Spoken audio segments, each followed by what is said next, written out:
Esta mañana quiero invitarles no a que entendamos todo el capítulo 7 de Daniel, el tiempo no lo da, pero sí que podamos entender una parte de este capítulo. Y muchas veces por el factor tiempo, el final del capítulo no se estudia o no se estudia con todos los detalles.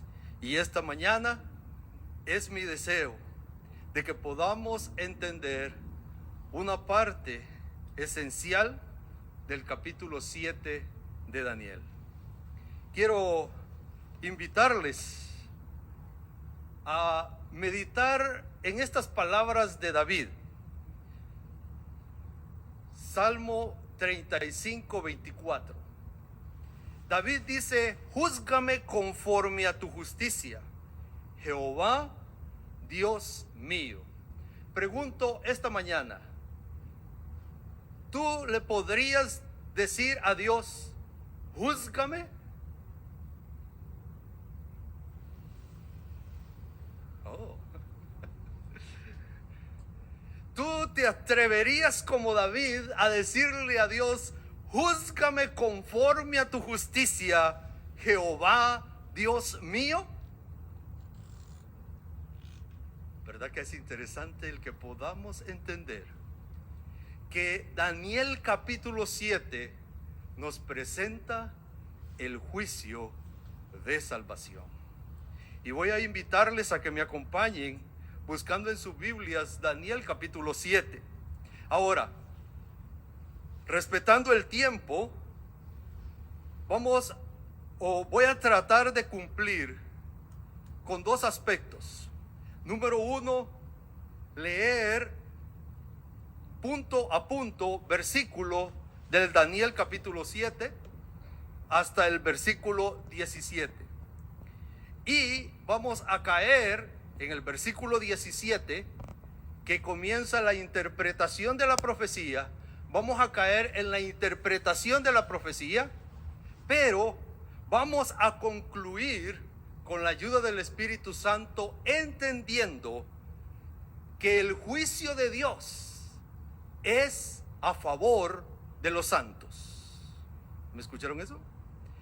El juicio de Dios es a favor de los santos. Esto lo debemos llegar a entender. Así que me he permitido y me voy a permitir, mientras ustedes leen, quizás en casa ustedes pueden leer detenidamente el capítulo 7, pero en esta mañana voy a hacer un recorrido rápido en cada uno de los versículos hasta el versículo 17. ¿Me acompañan rápidamente leyendo? Los que leen rápido sé que van a ir más adelante que mí, pero de lo contrario yo no voy a leer todo el versículo, sino que voy a hacer referencia a lo que el versículo nos está mencionando. ¿Me acompañan? Entonces, en el versículo 1, dice el versículo 1 que Daniel tuvo un sueño y visiones. El versículo 2 dice que Daniel comenzó a narrar, a decir la visión que había tenido. El versículo 3 nos habla de que la visión consistía en 4 bestias. El versículo 4 dice que la primera de ellas era como león y tenía alas de águila. Me detengo aquí y explico solo una palabra.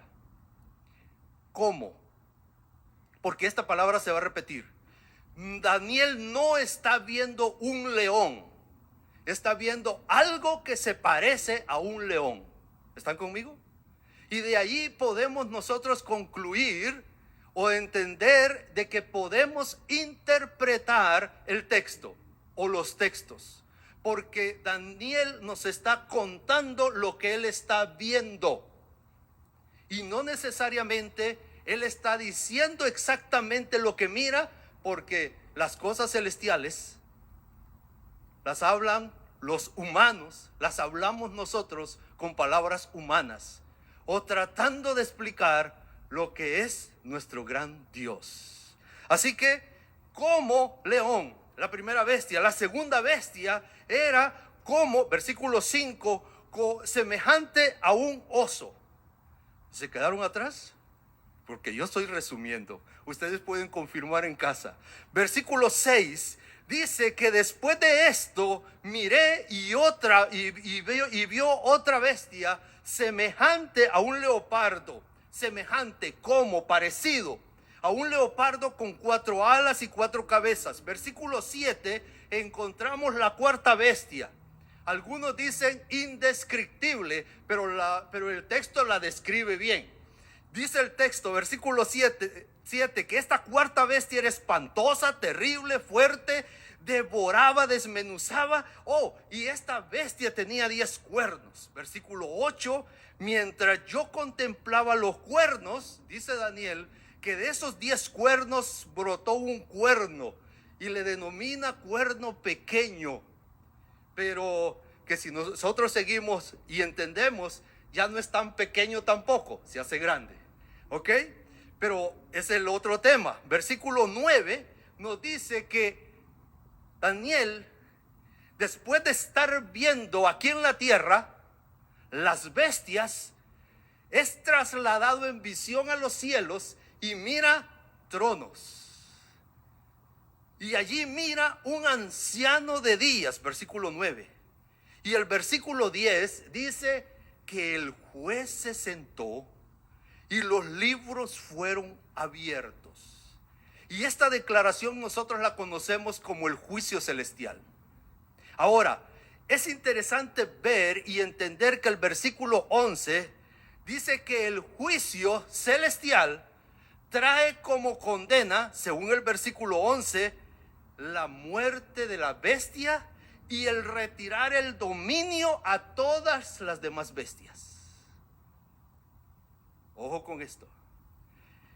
Versículo 11 y versículo 12 dice que ese juicio celestial tiene como condena matar a la bestia y a las otras bestias, quitarles su dominio.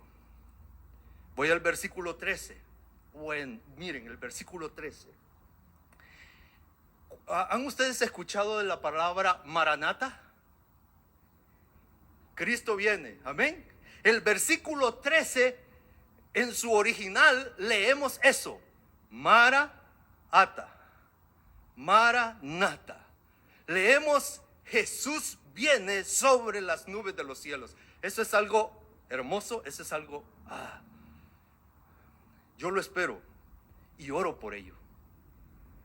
Versículo 14, y por cierto, oro por ello y no soy tan bueno, ni pretendo haberlo alcanzado. Versículo 14, y fue dado dominio, gloria y reino. ¿Para quién? Para todos los pueblos, o sobre todos los pueblos, naciones y lenguas lo servirán. Su dominio es dominio eterno. ¿El de quién? El de Jesús, que ha venido a esta tierra y que nunca pasará, y su reino es uno que nunca será destruido. Y esto hace referencia a Daniel capítulo 2. ¿Recuerdan la estatua de Daniel capítulo 2? La roca que golpea y se hace un reino eterno y por la eternidad, y un dominio completo, y nunca será destruido. Versículo 15. En el versículo 15 está Daniel buscando la interpretación.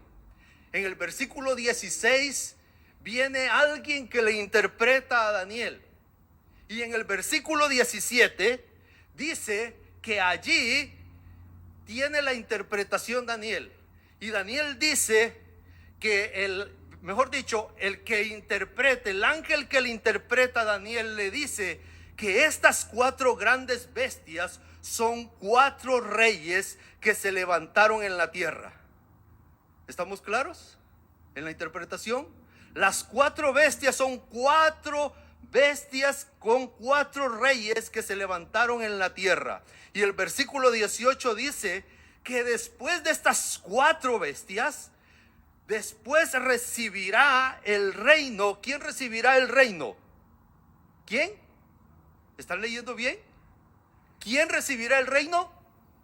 los santos del Altísimo, y poseerán el reino. ¿Quiénes? Los santos del Altísimo, hasta el siglo, eternamente y para siempre. Y para complementar el cuadro, recordemos que Jesús reina, y reina ¿con quién? Con todos los santos. Ahora, Daniel está interesado en en la cuarta bestia y en el cuerno pequeño. Y de ahí en adelante, el capítulo 7 le comienzan a dar características a Daniel acerca de la cuarta bestia y acerca del cuerno pequeño. Ese es otro tema, ¿ok? Así que me puede volver a invitar, Ricardo. Así digo en las otras iglesias, ¿ok? Pero esta mañana, mi objetivo, el deseo mío es de que podamos entender el contexto, la historia, la interpretación en grandes rasgos y concluir con el juicio de salvación. Por lo tanto, lo llevo a un cuadro.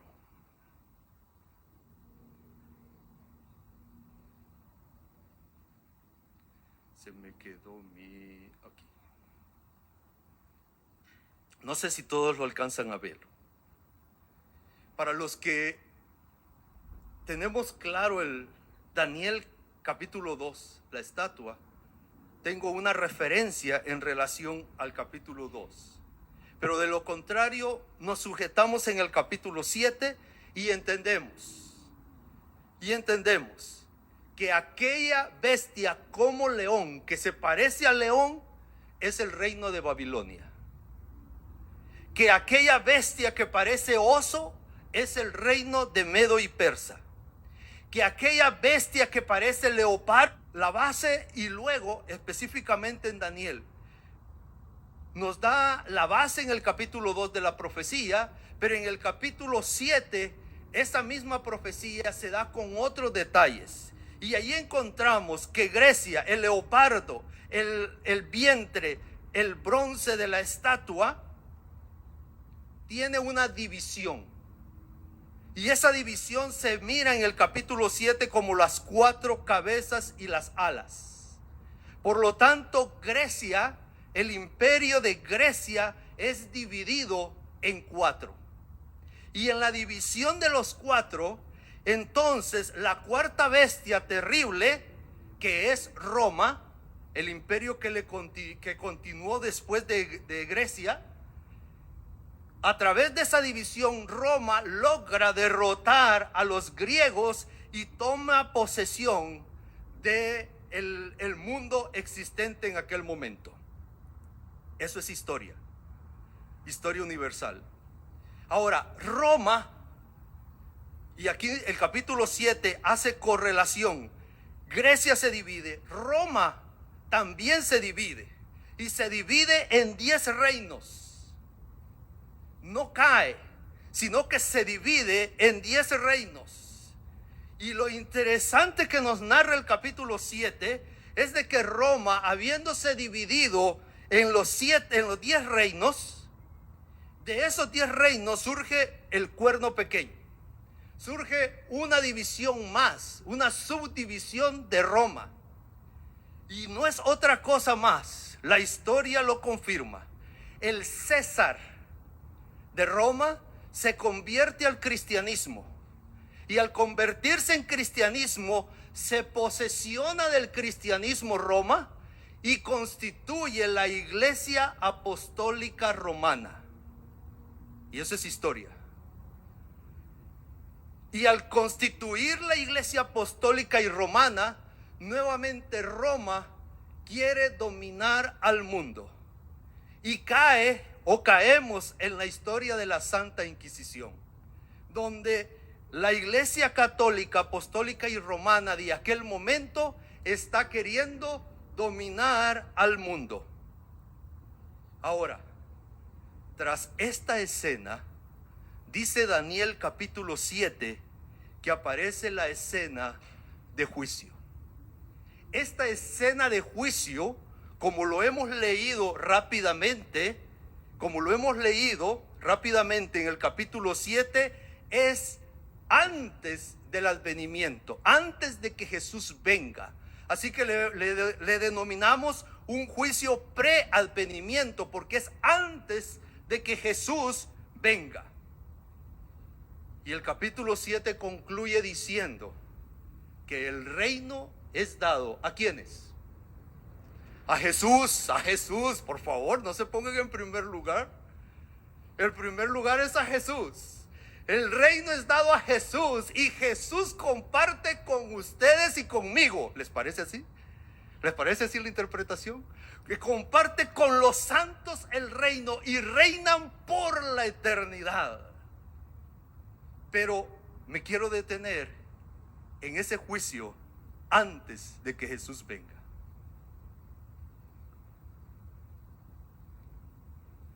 ¿Para qué el juicio?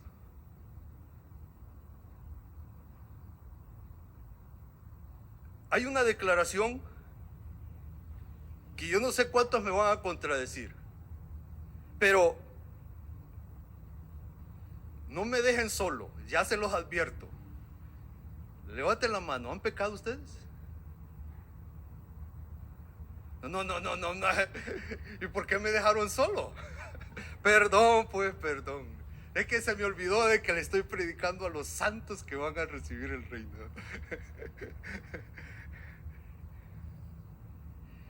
Si ustedes y yo hemos pecado, dice la ley del pecado, aclaremos eso, ¿verdad? Dice la ley de pecado que si ustedes y yo hemos pecado, estamos condenados, ¿sí o no? ¿Estamos condenados a qué? Estamos condenados a muerte. Y entonces, ¿para qué va a haber juicio?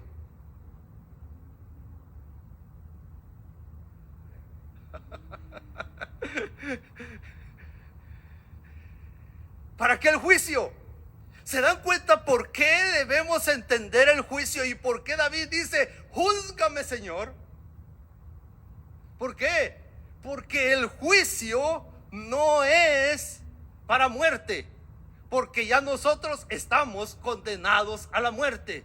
El juicio es para darnos una oportunidad, para que Dios pueda justificar al mundo, al universo, que tú y yo merecemos estar con Él.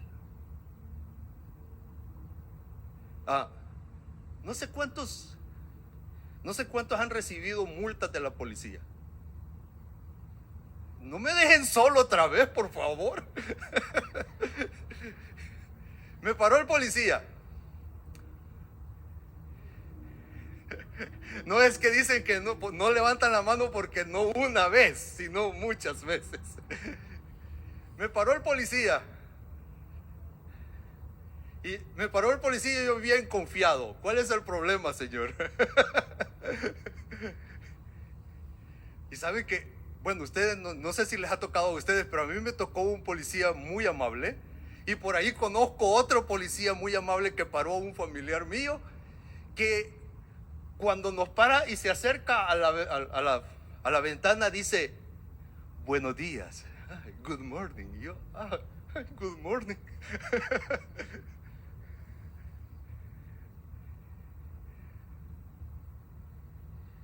Recuerdo aquella ocasión cuando el policía me dijo, te voy a poner un ticket, una multa, pero te voy a poner aquí abajo que tienes opción a ir a juicio.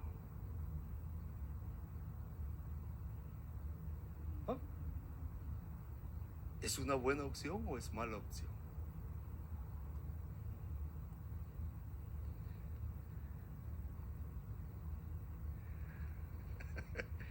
Miren, la multa la tenía, sí o no. Ir al juicio, ¿qué implicaba? Que me confirmaran la multa.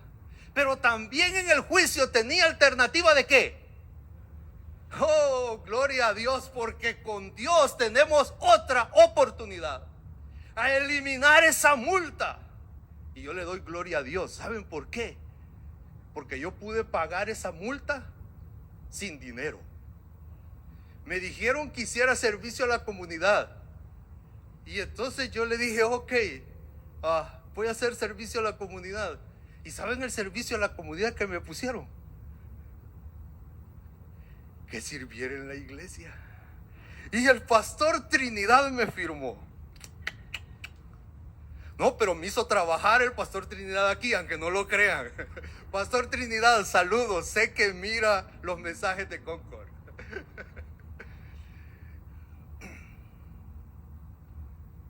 La alternativa de juicio es una oportunidad de Dios y para nosotros. ¿Sabes qué? Hay una palabra que va apegado a juicio, o que es la palabra que podemos determinar en el original, que es vindicar. Vindicar es defender. Vindicar es vengar. Vindicar, ¿han oído ustedes que dicen que Dios toma su venganza? ¿Dios toma para sí venganza? No es que toma venganza como nosotros la conocemos, sino que Él vindica. Él hace juicio. Él reclama o recupera. El juicio es para recuperar lo perdido. ¿A qué vino Jesús? A esta tierra. A recuperar lo perdido. Nosotros tenemos una oportunidad si Dios nos juzga.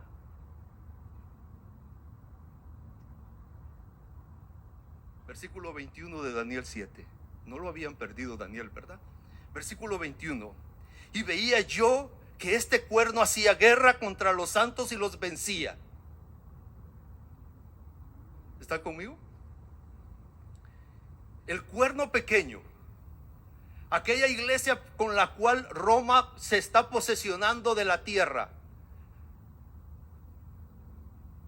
la iglesia apostólica y romana hace guerra contra los santos.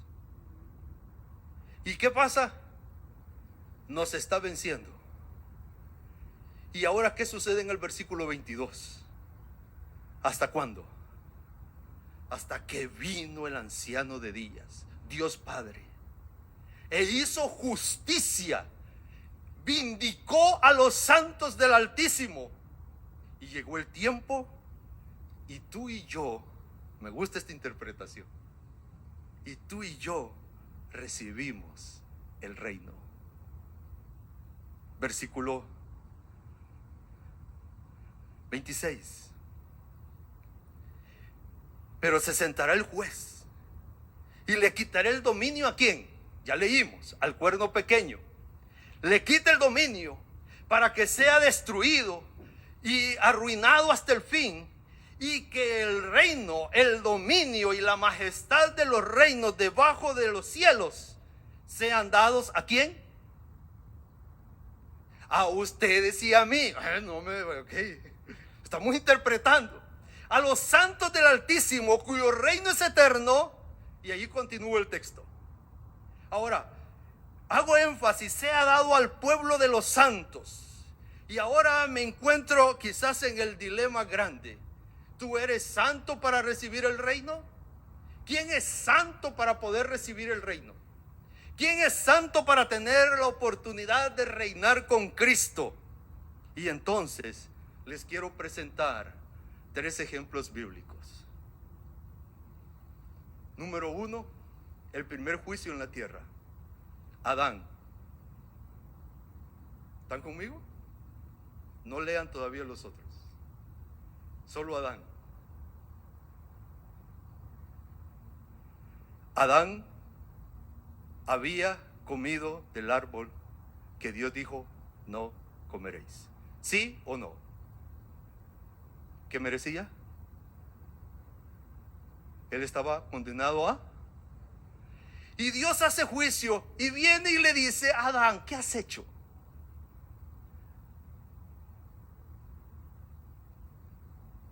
¿Merecía Eva la muerte porque le ayudó a Adán? ¿Merecía la muerte Eva? Y viene Dios y le dice, mujer, ¿qué has hecho? Dios está haciendo juicio. Y con ellos siendo condenados por su pecado, ¿están conmigo? No mueren. ¿Muere quién? Muere el símbolo de Jesús. Porque Dios hace juicio para darte una oportunidad. Dios hace juicio para salvación. ¿Recuerdan los jueces en la Biblia? ¿Para qué se levantaba un juez en el medio del pueblo? ¿Estaba mal el pueblo cuando se levantaba un juez? ¿Recuerdan la historia? ¿Estaba mal el pueblo? ¿Sí o no? ¿Para qué levantaba Dios al juez en medio del pueblo? ¿Para condenar al pueblo porque estaba mal? ¿O para liberarlo de los filisteos? Para darles liberación. Y ahora, si nosotros leemos Juan 5:22, nos queda claro que el juez es Dios Padre. Pero también dice San Juan 5:22 que el juicio que le pertenece al Padre, el Padre se lo da al Hijo. Y Jesús vino para salvar o para condenar. Ahora sí están conmigo. Es un juicio de oportunidad, es un juicio de salvación.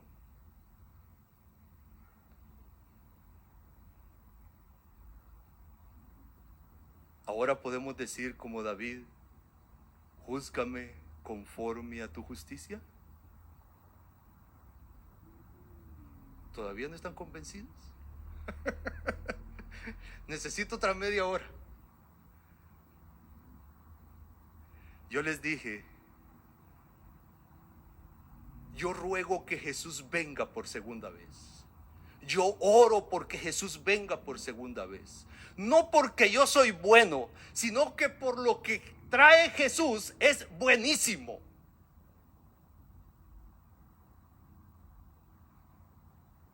¿Cuál es tu alternativa y la mía? Si Dios quiere salvarte, ¿qué es lo que tú necesitas? ¿Qué es lo que yo necesito? Número 1, creer en Jesús. David creía en Dios. David había visto cómo Jesús lo había librado. Y por cierto, David es el más bueno de todos los buenos y justos que encontramos en la Biblia. Wow. Si cada vez que les menciona a David, a ustedes solo los pecados de él se le vienen. Cada vez que menciona a David, ¿qué viene a la mente? Adulterio y mató. ¿Qué viene a la mente? Ay, ladrón allá. ¿No conocen la historia de David ustedes? David ponía puntos de asalto en las carreteras.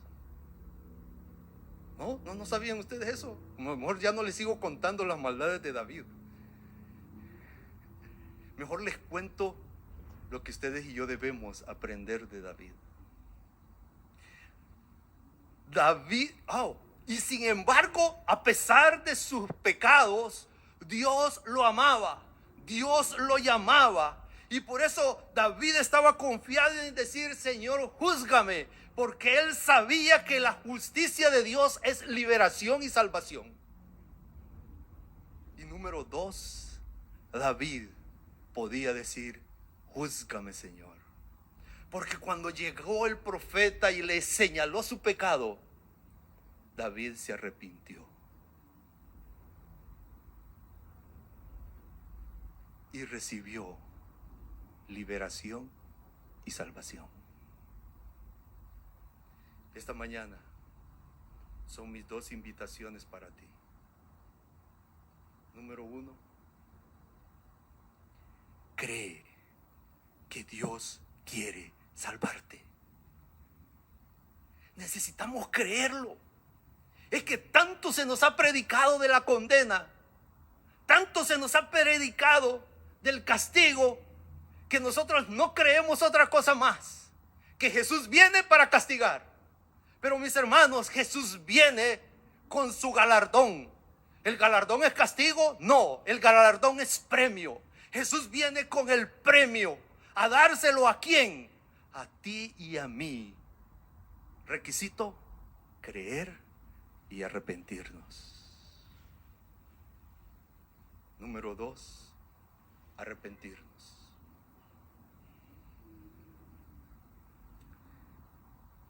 Yo no sé si tú luchas igual que yo. Yo me arrepiento y 2, 3 días después, una semana o al día siguiente, he vuelto a pecar.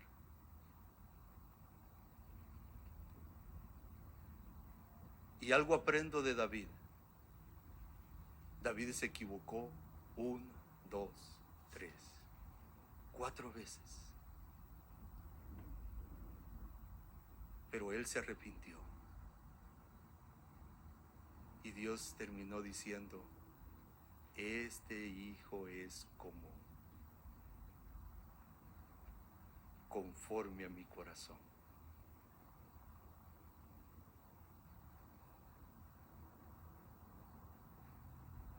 Yo no sé, y ya en serio, no sé si tú estás en esa misma situación mía, pero quiero orar esta mañana con el propósito de que en Jesús, que nos da la victoria, que en el Espíritu Santo que nos guía, nosotros podamos lograr obtener el arrepentimiento de nuestra vida sincera, recibir el perdón de Jesús y contarnos entre los santos que van a recibir el reino. ¿Quieres orar conmigo? Allá en casa, ¿quieren orar conmigo también? Los invito a que los que quieran se puedan poner en pie y oremos esta mañana pidiendo la victoria, el llamado del Espíritu Santo al arrepentimiento y pertenecer al pueblo de los santos, porque Dios nos quiere salvar. Señor, esta mañana, una vez más, mi corazón late de alegría, de gozo, al poderte conocer y saber que nos amas. Y al mismo tiempo te pido perdón, porque dudo de que tú me quieres salvar, porque creo que yo puedo lograr algo para salvarme, cuando desde el principio tú diste a tu Hijo para que pudiéramos obtener el perdón y la salvación. Esta mañana, haznos creer de corazón que tú haces juicio para darnos oportunidad, que podamos creer sinceramente de que tú estás dispuesto a salvarnos y todo lo que estás haciendo es para darnos una mejor vida. Ayúdanos a través de tu Espíritu Santo a arrepentirnos, a que Él nos transforme y entonces podamos gozar de reinar contigo por la eternidad. Perdónanos, ayúdanos. Como dijeron los discípulos, acrecenta nuestra fe. En el nombre de Jesús lo pedimos. Amén.